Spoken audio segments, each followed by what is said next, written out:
Boo! I'm the Ghost, and today I present to you a new series in the channel, a season retrospective. This retrospective will contain one video on the whole season, talking about it, you'll see how it develops later in this video, a top 10 best episodes of the season video, and a top 5 worst episodes of the season video. But for now, let's begin with the retrospective.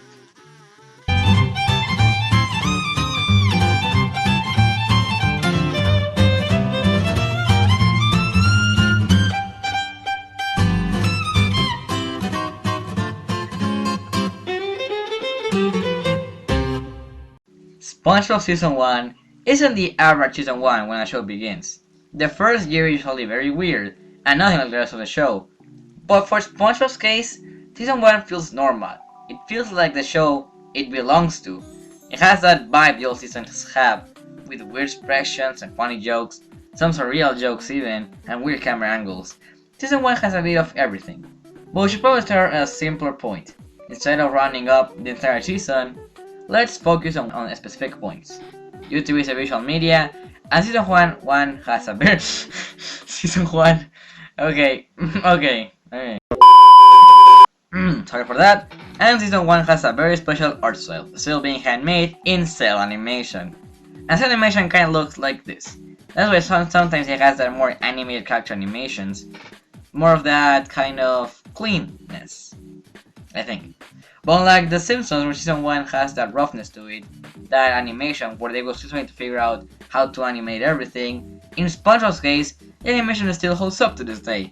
Sure, there might be some moments that feel weird, even for something from Season 1, like sometimes you can get these computer animated moments like the one in Jellyfish Jam, or in Valentine's Day, but these are simply still frames. I would say the only different looking episode of Season 1 is Help Wanted. You see it, and then Reflower follows, and it's your typical Season 1 animation. It's like night and day. It makes sense, as Help Wanted was produced in 1997 and the rest on 1999. But if Help Wanted is the weirdest episode visually, that gets to show how Season 1 isn't that odd. The only other oddity is probably checking characters, but come on, every show does that at some point. Overall, Season 1 is good looking to be the first on season to be animated in cell animation. Also, thanks to it being drawn in cell animation, you can buy the show! The cells might cost more than your house, but there's always the option of getting one. Just hop on eBay and look for some. There are some interesting ones. If you have a bunch of money lying around, and you want to have a part of SpongeBob history with you, I recommend buying a cell, or a house or a car, whatever you want, whatever makes you happy. I just find it cute. Maybe when I win the lottery, I'll buy the entire episode of Free Flower. How hard can it be? For now, we should close on visuals and jump into characterization. A not so odd part of the season, with some exceptions. As I've said before, Season 1 of SpongeBob might not be too different, and the characters aren't too different. Everyone feels a normal characterization. But let's check off some of these traits that didn't stick around. Every single character feels exactly the same as it would be in Season 1, they are in Season 2. They feel normal. SpongeBob makes you cheerful and optimistic. Patrick is less dumb and more carefree, like he's usually an advisor to SpongeBob, but he still has those dumb moments. Squidward is grumpy and mad with everyone, but still joins the group into some fun. Mr. Krabs' worst action is giving SpongeBob squeaky boots, and he isn't that cheap as he will become later in the show. Just give him a couple of seasons. Sandy does a bit of everything: sports, karate, science, and singing. And finally, Plankton is evil, but defeated more easily. Every character will later turn into something else, and the characterization they had in Season 1 is a real good one for the show overall. Let's go for a quick review on the secondary characters, because there are a lot that simply disappeared, like this lobster guard, this weird green fish. Especially in Pickles, they have some really weird designs for background characters. Now sure, everyone loves Incidental 70, I won't argue with that, but come on, Incidental 62? A lot of these background characters have reappeared now in Season 13, but this is how Incidental 62 came back, and this is how Incidental 70 came back. Twice! He came back twice! You can see who the show cares about, and we already knew 70 was gonna come back thanks to Vincent Waller. So I'm sorry Incidental 62 fans, maybe next time. Do not make Incidental 62 fans feel sad? Let's check the story selection. What Season 1 like to do? Spoiler alert, it's not very consistent with its themes. I think I can divide into 3 groups: character exposition, Krusty Krab stories, experimentation.